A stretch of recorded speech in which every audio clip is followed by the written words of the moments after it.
Hello and welcome to our video on how to name ionic and covalent molecular compounds. Understanding the names of covalent compounds provides us with valuable insights into their chemical makeup. Let's delve into the systematic process of naming these compounds, which reveal the elements they consist of and their respective quantities. Covalent compounds, composed of non-metal elements, have distinct naming rules. The naming process starts with the element that has the lower electronegativity, the least tendency to attract electrons. The second element, which has a higher electronegativity, follows the first element and is named with an "ide" ending. This structure gives us a clue about the fundamental components of the compound. Additionally, covalent compounds can contain multiple molecules of each element. To convey the precise number of each element, we use numerical prefixes such as mono, di, tri, and more. Notably, the prefix mono is understood for the first element and is typically omitted when naming. Let's examine a few examples to illustrate these naming principles. 1. Carbon monoxide, CO. In carbon monoxide, carbon is the least electronegative nonmetal, while oxygen is the more electronegative element. We start with carbon and add the "ide" ending to oxygen, leading to carbon oxide. The prefix mono is implied and usually left out. Thus we have carbon monoxide. Number 2. Carbon tetrachloride, CCl4. Carbon tetrachloride features carbon as the least electronegative nonmetal and chlorine as the more electronegative element. Carbon chloride results from combining carbon with the "ide" ending of chlorine. The prefix tetra indicates 4 chlorine molecules, yielding carbon tetrachloride. Number 3. Dinitrogen monoxide, N2O. Nitrogen, being the less electronegative nonmetal, combines with oxygen, the more electronegative element, in dinitrogen monoxide. Nitrogen oxide comes from the "ide" ending added to oxygen. Using the prefix di signifies 2 nitrogen molecules, leading to dinitrogen monoxide. In essence, grasping the systematic naming of covalent compounds empowers us to decipher their elemental composition and molecular quantities.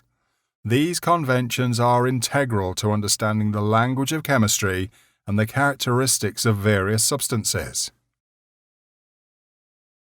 Casting a spotlight on the world of chemistry, we encounter a systematic approach to naming ionic compounds. This methodology grants us valuable insights into the composition of these compounds. Let's embark on a journey of understanding as we decipher the language of ionic compound nomenclature.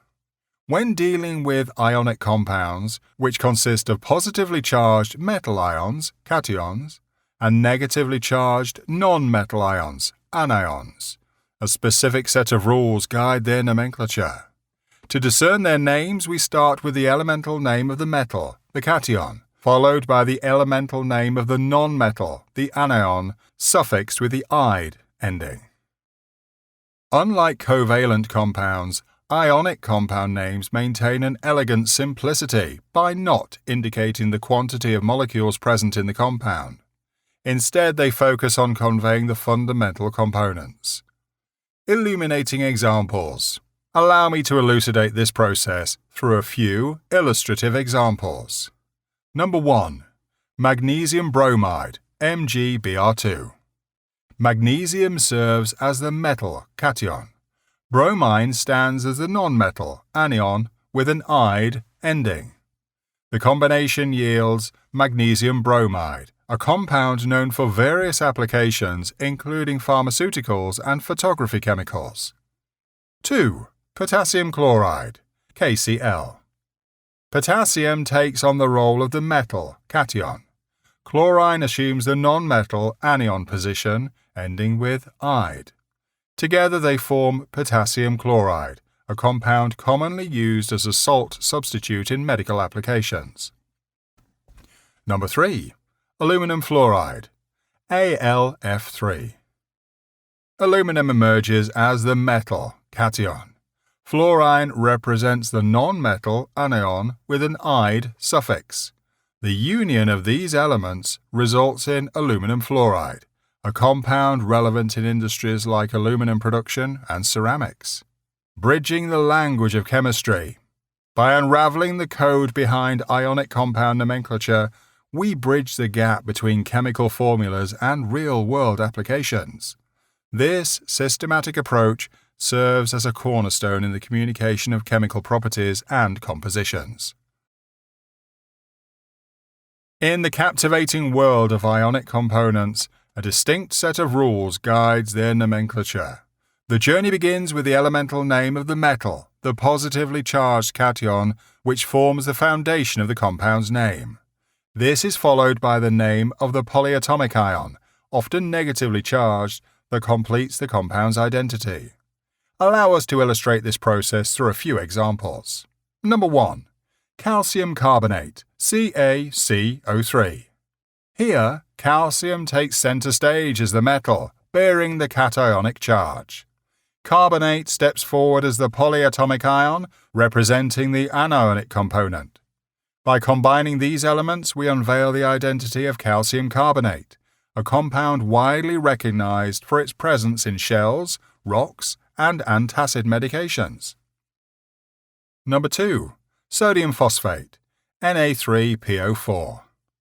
Sodium claims a spotlight as the metal, embodying the cationic role. Phosphate enters the stage as the polyatomic ion, completing the compound's identity. The fusion of these components gives rise to sodium phosphate, a compound of significance in food additives, cleaning products, and even medical treatments. Number 3. Ammonium nitrate, NH4NO3. The scene changes slightly as ammonium takes the role of the polyatomic cation, showcasing its cationic nature. Nitrate emerges as the polyatomic ion, exuding the anionic essence. The convergence of these elements brings forth ammonium nitrate, a compound integral in agriculture as a fertilizer and in explosive formulations. Bridging chemistry and language. Unveiling the intricacies of ionic compound naming bridges the gap between chemical symbols and the real-world applications of compounds. Through this systematic approach, we gain profound insights into the nature and behavior of these essential substances. Transition metals stand as a remarkable group in the periodic table, renowned for their ability to display an array of oxidation states.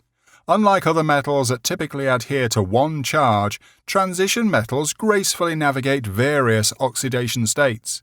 This flexibility adds a layer of intrigue to their chemistry, enabling them to engage in diverse reactions and form a myriad of compounds.